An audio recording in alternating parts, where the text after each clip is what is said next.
Transferring an account on Amazon is a relatively untransparent process on Amazon. So what I'm going to do in this video is I'm going to break down what to expect, what pitfalls there are, and how to avoid them. My name is Stephen Pope. I'm the founder of My Amazon Guy. I personally have access to well over 1,000 Amazon Seller Central accounts, fully compliant. Now, I only sell on one account, but because I'm an agency owner, we have lots, like dozens and dozens of email addresses attached to hundreds and hundreds of accounts. So I see a lot of account transfers. Sometimes I'll have a client who will buy another account and add a second brand with us or a third brand and become a mini aggregator of sorts. In other instances, I'll have a client whose whole plan is to sell their brand someday and they want to know what to do and what to expect. So this is why it comes up so frequently. Here's why it matters. Amazon does not necessarily reveal how an account transfer is supposed to be done. So the only reason I know how to do this is because we've done it so many times, we know where the pitfalls are. So that's why you need to pay attention to this. So the first thing that I'll mention is there's a question about how to make the changes on the account. So the first thing you're going to do is, if at all possible, purchase the email address that is the main admin email on the account. The way to decide or determine whether it's the admin email is by going to user permissions, and the one email address that does not have an edit button next to it, that is the super admin. That is the email that opened the account. In the past, you couldn't change that. Today, in 2023, going into 24, you can, and it's completely safe to do so.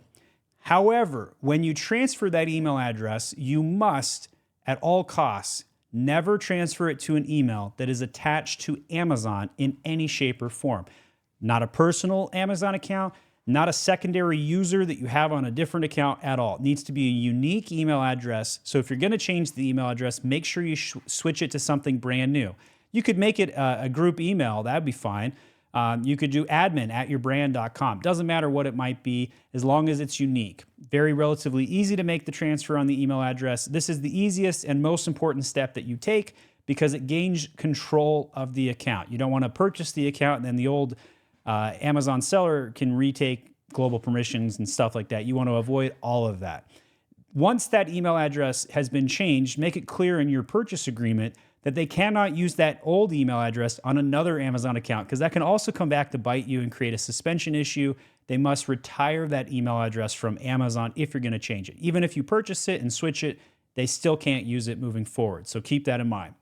This is a screenshot of a user permissions page. I've blacked out the emails and I've highlighted in the yellow box right here where the delete button does not exist. So when you go to sell the account, you want to make sure you take ownership of that email address without the delete button. You can find this by going to the user permissions page on the Amazon Seller Central in the top right. Here you can see me going to the top right here, put my cursor over the gear icon and clicking on user permissions. That'll bring you to the page we were just on. So after you get the email changed over, one of the most complicated things you need to do next is figure out inventory. So you can't exactly transfer inventory straightforward. Once it's at FBA, it cannot be transferred to another account. So if you're taking the account over and plan to transfer it to another account, what you'll have to do instead is either one of two things. One, sell it down on the old account and ship new product into the new. Or two, you'll need to transfer it back to a warehouse out of the old FBA account, and then from that warehouse, ship it into the new account. And that, of course, is a huge pain in the butt because all the packages are going to come onesie twosies from hundreds of different warehouses. It's a lot of fun. I don't actually recommend that option at all. But for some of you who need to make a fast transfer, it's your only option, and I would understand. There's no way to make that process any smoother, by the way. That is just the nature of the beast on that one. So be careful with inventory transfers. It's also technically against policy to sell the same item on two accounts that you own. So if you do end up having to have the new account transferred inventory and sell down on the old simultaneously, you're out of compliance. I've never seen somebody suspended for this. Just note, don't do that for a long extended period of time. I would cap that at around 90 days as a safety net, just in case. That way you have a reasonable explanation should it create any red flags with Amazon.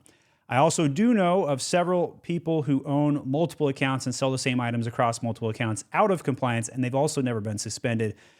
So my caution here is just I know it's against terms and conditions. I just haven't seen anybody get in any trouble for it. So inventory transfer, biggest pain in the butt. Next is bank transfer. This one does need a little bit of caution. And when you transfer the bank account information, and you absolutely need to do that, make sure that when you transfer it, that you do it right after a deposit clears. Don't do it before a deposit clears. If you're doing this 3 days before a bank deposit clears, I almost guarantee you Amazon will freeze the account and create a security check. And that's the last thing you want to do when you're transferring an account, because you're making a lot of changes to the account. You don't want scrutiny. Even though it's totally fine to transfer accounts, you just don't want the extra scrutiny. So what you should do instead is transfer the bank information following the deposit, and that will avoid all of the security checks, and you don't have to deal with it at all. Following that, then do the legal transfer, and that's where you retake the tax interview within Seller Central. This is probably the easiest mechanism. And it's okay to do all of these transfers simultaneously, by the way. In previous videos I might have posted 3 years ago, I would have told you to do one at a time. In 2023, 24, totally safe. Do them all at the same time, no problem. Although the bank one, you may have a different constraint, may be a little bit more cautious about that one due to the timing of it. Tax interview though, if you're switching the EIN or doing anything like that, just please note you can't have the same EIN on multiple accounts.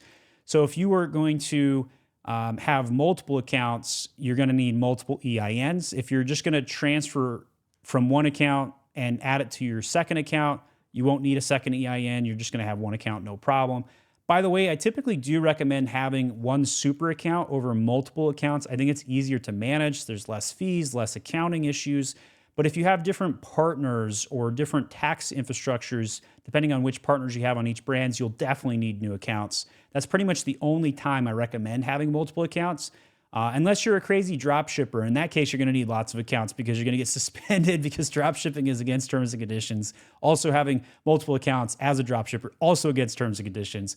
But if you're just a private labeler, you're just a mini aggregator of sorts, totally safe to have multiple accounts, totally fine to buy an account, totally fine to transfer from one account to another. All of those things are kosher without problem. So those are my cautions to the wind situations and things you're going to have to deal with. If you want to learn more about how to transfer an account, I do recommend talking to Quiet Light Brokerage. They're not sponsoring this episode, but I do like them. They have a lot of good podcast information. Big fan of Joe Valley. You want to check him out. I'll leave a link in the top comment here at quietlightbrokerage.com, and pay attention to how to sell it and a lot of other good information. If you're trying to sell it or if you need to go buy one, you can buy one at their brokerage. They'll have it all buttoned up so you can make that transfer. So brokerages are also very common. They also know how to make those transfers. I'm just the agency that goes through the aftermath and picks up the pieces and knows kind of where some of those hurdles are. All right, thanks for watching. My name is Stephen Pope. I'm the founder of My Amazon Guy. I've got lots of other videos about running multiple accounts. You'll want to click here next.